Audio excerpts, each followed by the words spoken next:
to our first freaking YouTube video vibe, period. This is my sister. This is me. I'm Quinay. I'm Quatiera. And if you guys don't know, I am the person who went to prison for 30. I got sentenced to 36 months. I ended up doing 13 months on the 36 because I did the RDAP program and I got a year off. And then my FSAs just kicked me out of the door. Whoa. That's a question on here. So okay. Let's not jump too Okay, my bad. far. So, Gone for a year, only know like once.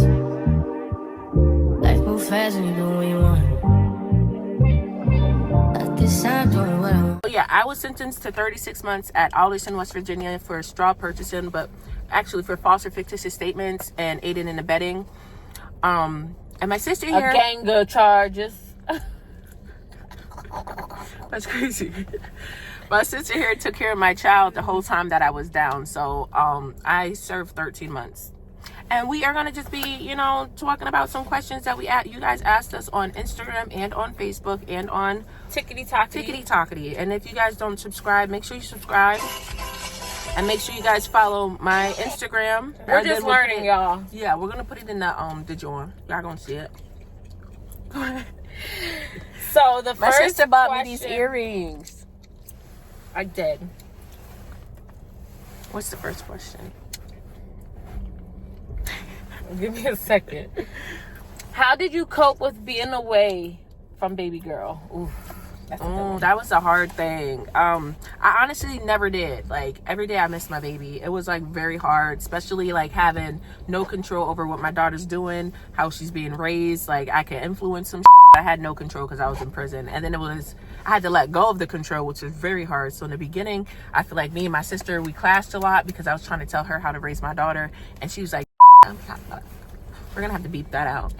Well, you didn't curse, really. You mouthed the curse words, but we'll listen to it back and see what it sounded like.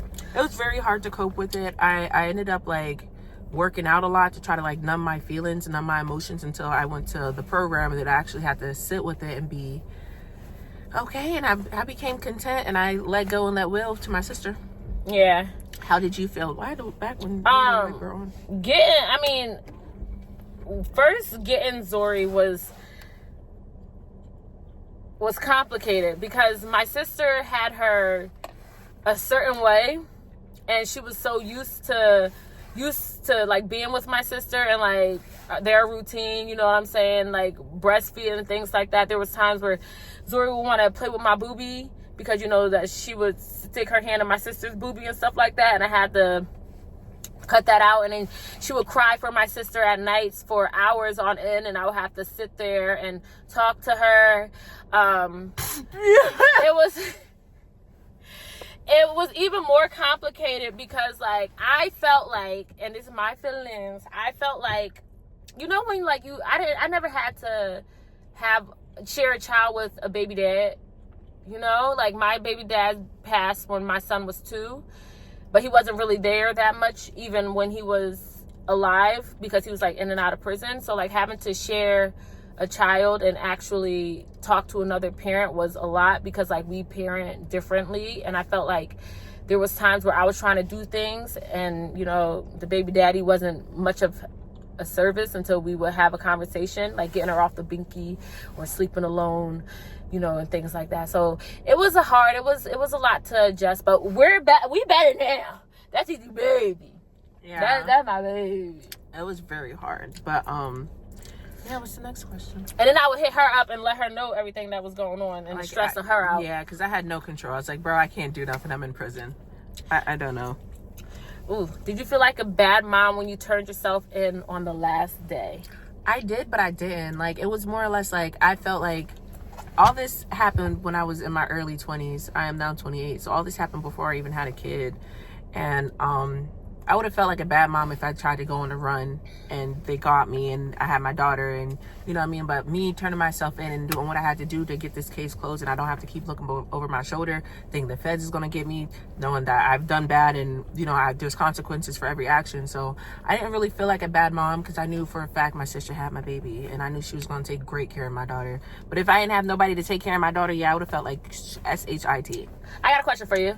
So now being back and being around Zori, how do you feel? Like, how do you feel I did, and how do you feel about I think her? you did great. Like, I freaking love her. Like, she is just an amazing little person. Like, she is so amazing. And it's crazy because it's like, I look at her and it's like, damn, I missed a whole year of her life. Like, I missed her first time. I seen a video of you know, showing her how to walk and started crying because I'm like, oh my God, you know, like, I missed her first sentence. Like, I missed so much of her life. And it's just like, you did such an amazing job because she is so smart and she speaks so well. Like, she walks and she lets you know how she feel. Yes, she do. We definitely.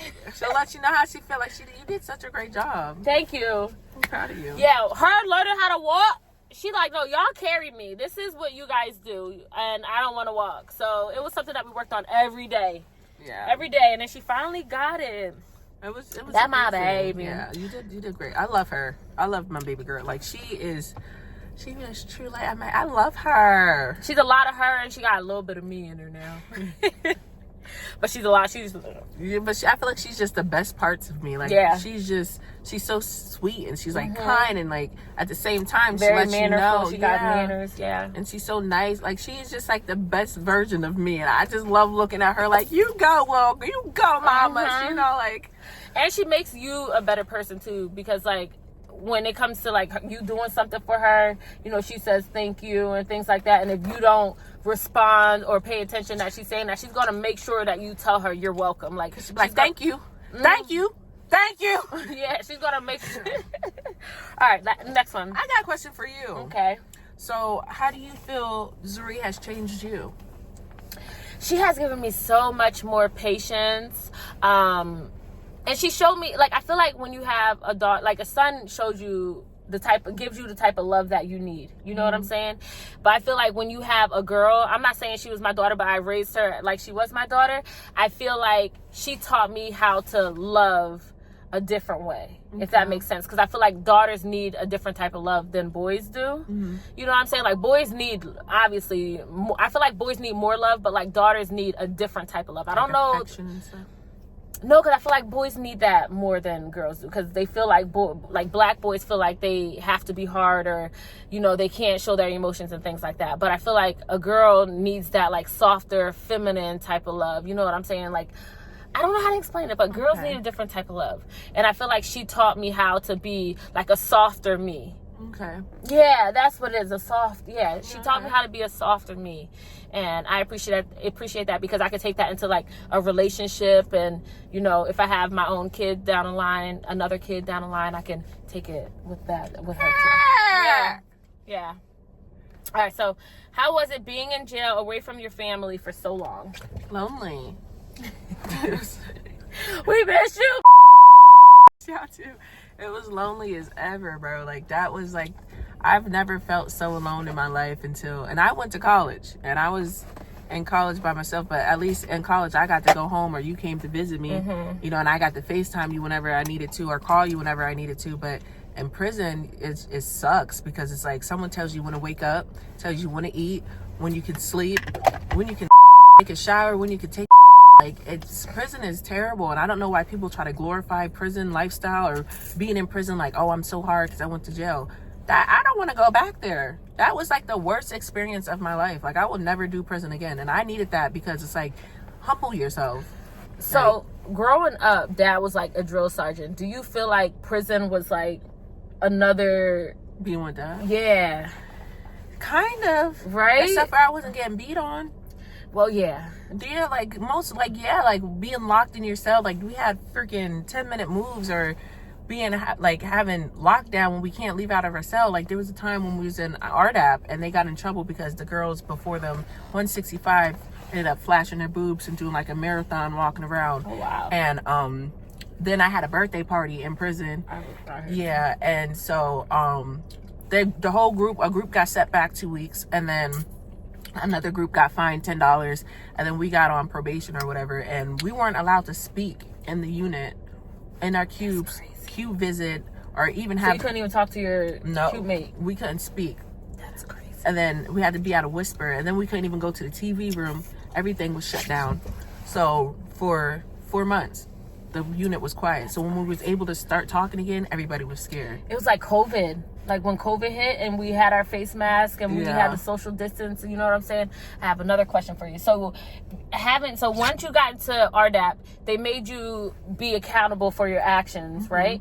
So how do you feel like that has changed you? Like outside, because before going in there, I feel like growing up, we were held accountable for our actions, but we were also held accountable for other people's actions. You know what I'm saying? So then when we finally got free, we were free and did what we wanted to. Excuse my language, you're gonna have to block that. We did what we wanted to do. And I felt like that led you into the situation that you were in. So being held accountable again for your actions, how do you feel like it's gonna shape you now that you're out? So like, I feel what led me to the situation I was in, I was like bored with being a student. I was bored with being broke and stuff. So I want to see what a hood man's like. And you know what I mean? But being accountable, I feel like that has helped me a lot. Like, it's helped me in my relationships with my family. Even I feel like it's going to help me with relationships when I be with somebody, you know, like being able to like admit when you're wrong, admit when you messed up and apologize and fix it has helped me grow a lot of relationships with my family. You know what I mean? Like, I think it's helped me. RDAP changed me. It really has. I see such a different version of you, and I'm like, yo, you're just like more emotionally intelligent. You know what I'm saying? Mentally, you've already been, you know, like I see so much growth in you, man.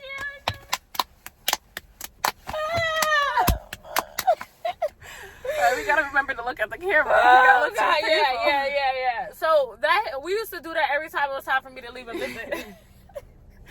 But yeah. Okay, so what was the worst experience and what have you learned? So I'm not sure if they were talking about like in jail. We'll just go with like in prison. It's hot here. My Gucci's hot here. Turn the damn heat off. I'm gonna scrap that. We're gonna turn the car off too. Yeah. I gotta get some gas. So I feel like the worst experience that I experienced in prison was most likely just leaving my baby. And then no, I would say it was the 4 months when I went viral on TikTok and the prison found out about it and they took my phone commissary, my email, all my incoming mail. I still didn't get mail till this day. For me for 4 months, and I had no contact with no one. The only person I was talking to was my sister, and I felt very alone. Like I felt very by myself. So I think like my worst experience was when they took my 4 months of all my stuff. I couldn't even eat commissary. I didn't really eat commissary anyway, so I was crocheting a lot and selling bags for $50 and getting $50 worth of commissary, and I would sell about 4 to 5 bags a week. Yeah, she was making that money. Yeah, so then I started getting so much commissary that I just started buying stuff, hence all the blankets and stuff that I was getting. But yeah, my worst experience was definitely that, because like you never really feel alone until you're in prison. Like when you are down, you are down. Like that different. Even with people answering their phone and and messaging you and stuff like that, you still felt alone? Oh.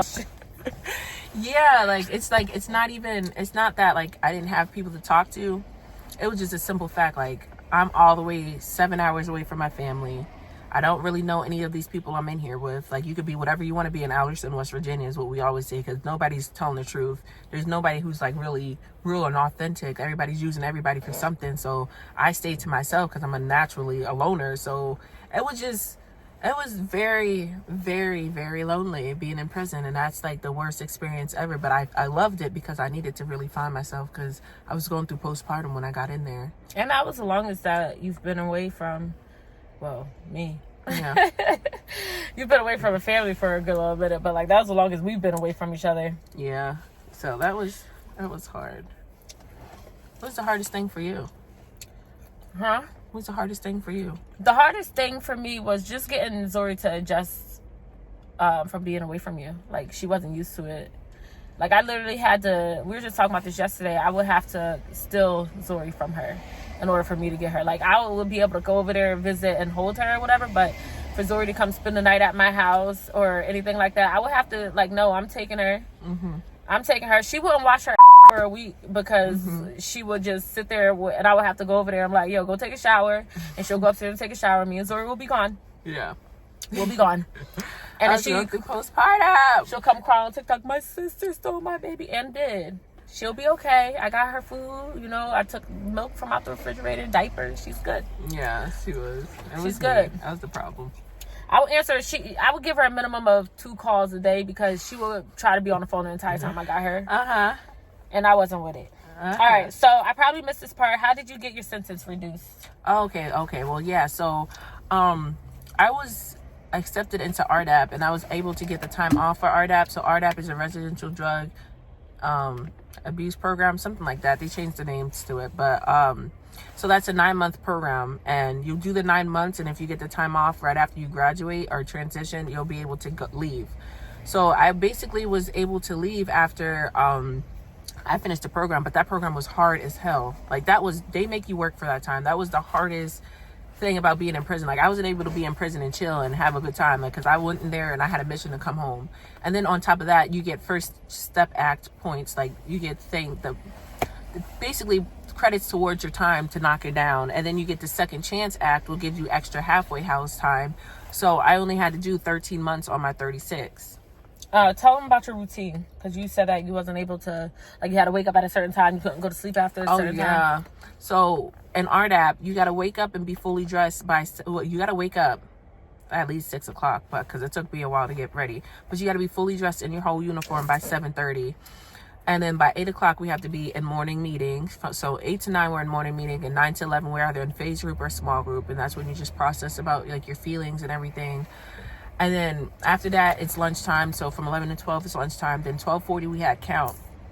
So after count, I usually go outside and work out from 1 o'clock until 4 o'clock. And if I wasn't working out from 1 o'clock to 4 o'clock, I was crocheting. So then we weren't allowed to take a nap between the hours of 7:30 and 4 o'clock. So after 4 o'clock, we were allowed to go to sleep, and we're allowed to, like, our room don't have to be in compliant. But if your room is out of compliance, like the way the BOP wants your room to be, then you'd get room compliance. And then that basically means you're not allowed to be on your bed for the whole weekend from 7 o'clock from 10 o'clock until 4 o'clock. But yeah. I won't be able to do it, girl. All right. What was your biggest fear while in prison? My baby dying. No, it's not nothing to do with you. It's nothing to do with you. It was just like, because there was a lady, her name was Miss Jackie, and her daughter died while she was in prison. And it was like her first week in prison, and she got that phone call, and the way, like, her scream woke me up, and she was screaming, like, bro, why is she screaming? Like, why is she crying? And she, like, broke down, and I watched her break to the bare, like, down. It was her youngest daughter, and she was all about, like, 22 years old, and she just had a baby.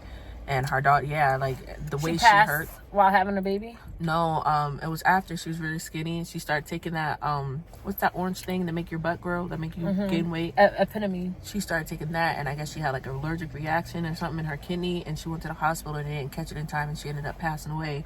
And her daughter was probably like 2 months old. So that was my, when I was in there, like, that was legit my biggest fear, because I'm like, damn, like, coming in here, you know, and going out there, like, how she had to pick herself up and put herself back together. Like, I got to witness that, because we was both in RDAP together. So that was my biggest fear, like, seeing her hurt every day, knowing her, she's going home and she has one less kid. That was my legit biggest fear. Yeah, that's some scary.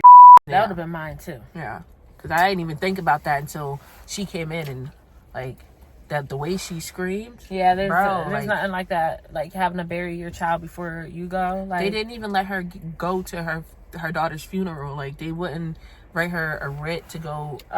Yeah, she had to do everything from prison. Then they didn't give her extra minutes to call her family. They didn't give her extra time so she can video chat her family or nothing. It was just like, she's get over it, basically, is what they said. The good thing about state prisons is that they will allow you to go to, like, funerals and things like that.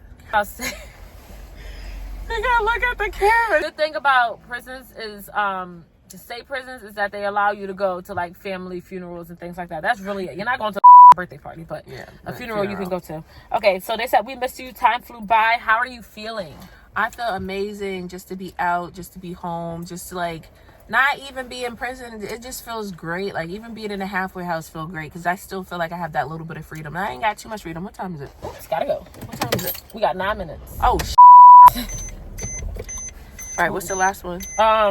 What did you learn from your experience from being locked up? That's the last one. Yeah. I learned myself. I learned to, come on, we gotta go. Okay. I learned myself. I learned to be humble. I learned to take accountability. I learned my emotions and how to express myself and how to talk.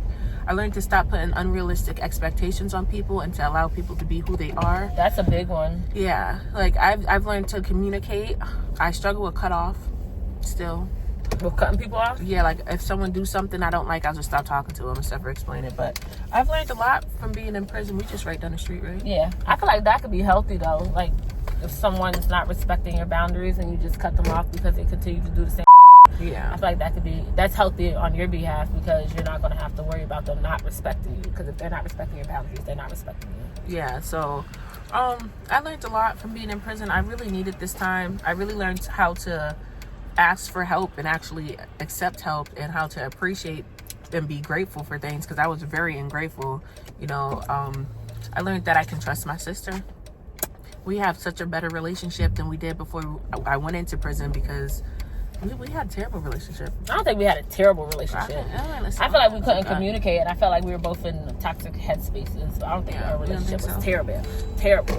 I feel like the relationship that we have now is like so much better. Like being able to talk to you and just being able to, we can relate with each other, and I feel like there's no judgment when it comes to, well, there's never judgment. Yeah. You know what I mean? But I just feel like we have such a stronger bond now. Like me being able to leave you with my daughter, like that was, all right, we gonna get a ticket. Okay, she said the red light. I thought it was gonna change. It did change to red. Change slow. I thought it was gonna change slower. I thought I had a little more time. Yeah, that was. But crazy. I was already going through it. Okay, You know. Yeah. Yeah. So is that my seatbelt? It's both of them. So yeah, I just feel like yeah, this was great. Make sure you guys subscribe. Yes. Make sure you guys come back. We're gonna be doing more videos like this.